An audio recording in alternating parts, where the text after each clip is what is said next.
Hello बच्चों, let's look at the question. Which one of the following pairs, हमें pairs identify करने हैं जो कि करेक्टली मैच्ड होंगे.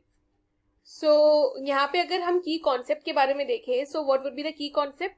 तो इधर पे जो की कॉन्सेप्ट है हमारा वो है अबाउट अडैप्शंस इन ऑर्गेनिज्म. क्योंकि अगर हम लोग ऑप्शन देखें तो हमें उसमें ना अबाउट डिफरेंट ऑर्गेनिज्म और उनके अडैप्शंस के बारे में बात की जा रही है. जैसे पहला है parasitism, intra specific relationship, uricotelism, aquatic habitat, C excessive perspiration, xeric adaptation, और डी है स्ट्रीमलाइन बॉडी, एक्वेटिक अडैप्शन.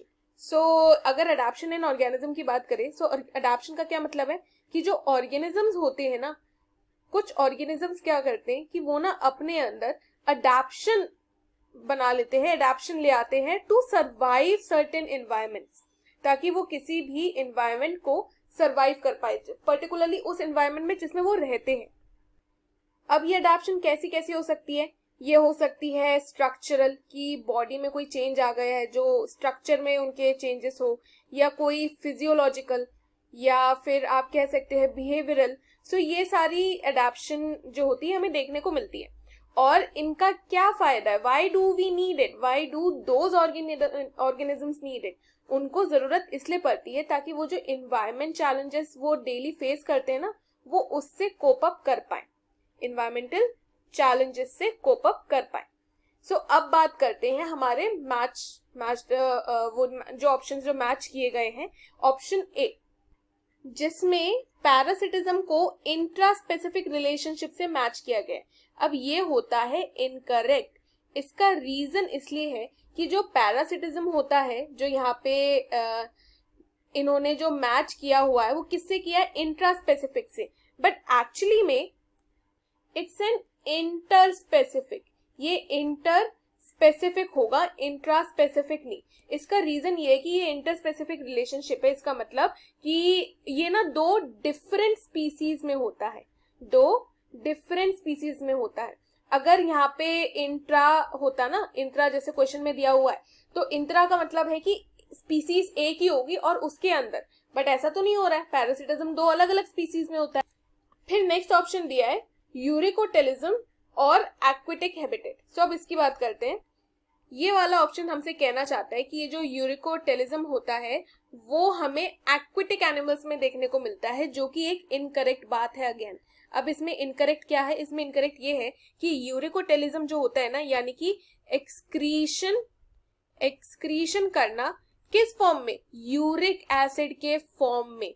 ये जो चीज होती है ये हमें टेरेस्ट्रियल एनिमल्स में देखने को मिलती है. टेरेस्ट्रियल एनिमल्स जैसे कि बर्ड हो गए, रिप्टाइल्स हो गए, इनमें देखने को मिलती है, एक्वेटिक में नहीं देखने को मिलती है. सो ये तो हो गया इनकरेक्ट. अब चलते हैं नेक्स्ट ऑप्शन. नेक्स्ट ऑप्शन कह रहा है कि एक्सेसिव पर्सपिरेशन और जेरिक अडैप्शन. सो जेरिक अडैप्शन का क्या मतलब है, देखिए जेरिक यहाँ पे जो मतलब है जेरिक अडैप्शन, इट रेफर्स टू ऐसे अडैप्शंस जिसमें जो ऑर्गेनिजम्स होते हैं ना, जो ऑर्गेनिज्म होंगे वो ड्राई एनवायरनमेंट कंडीशंस के अंदर रहेंगे, ड्राई एनवायरनमेंट कंडीशंस के अंदर रहेंगे. और यहाँ पे जेरिक को किसके साथ मेंशन किया, जेरिक को मेंशन किया है एक्सेसिव पर्सपिरेशन के साथ. अब इनके अंदर अगर हम अडैप्शंस की बात करें, सो अडैप्शंस ऐसे हो गए जिसमें ना वाटर लॉस को मिनिमाइज किया जाता है, वाटर लॉस को मिनिमाइज किया जाता है कि पानी जो है वो ज्यादा से ज्यादा लॉस ना हो, कम लॉस हो, एकदम मिनिमम लॉस हो उसका. सो उसके साथ अगर आप पेयर कर दोगे एक्सेसिव लॉस पर्सपिरेशन, तो ये तो कंप्लीट ऑपोजिट हो गया ना. सो इसीलिए ये चीज हो गई इनकरेक्ट. देखिए जो जेरिक ऑर्गेनिजम्स जो होते हैं वो ड्राई एनवायरनमेंट में रहते हैं, और क्योंकि उन्हें पानी की बहुत ज्यादा जरूरत होती है तो कोशिश की जाती है कि पानी का लॉस कम से कम हो. और अगर उसको एक्सेसिव पर्सपिरेशन के साथ मैच किया है तो ये तो उल्टी बात हो गई. सो इसलिए ये ऑप्शन भी इनकरेक्ट. अब देखते हैं हम नेक्स्ट ऑप्शन, स्ट्रीमलाइन बॉडी और एक्वेटिक अडैप्शन. सो स्ट्रीमलाइन बॉडी के बारे में हम सुन रहे हैं. सो ये जो फिशेज होती है ना, उनकी जो बॉडी होती है वो स्ट्रीमलाइंड होती है.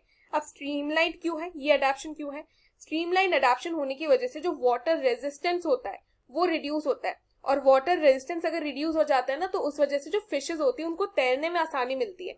तो एक्वेटिक ऑर्गेनिज्म जैसे फिशेज हो गई, डॉल्फिन्स हो गई, इनकी जो बॉडी होती है कैसी होती है, स्ट्रीमलाइंड होती है।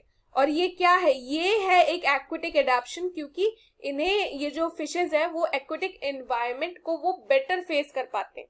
सो ये जो ऑप्शन है हमारा, option D is the correct answer for the given question.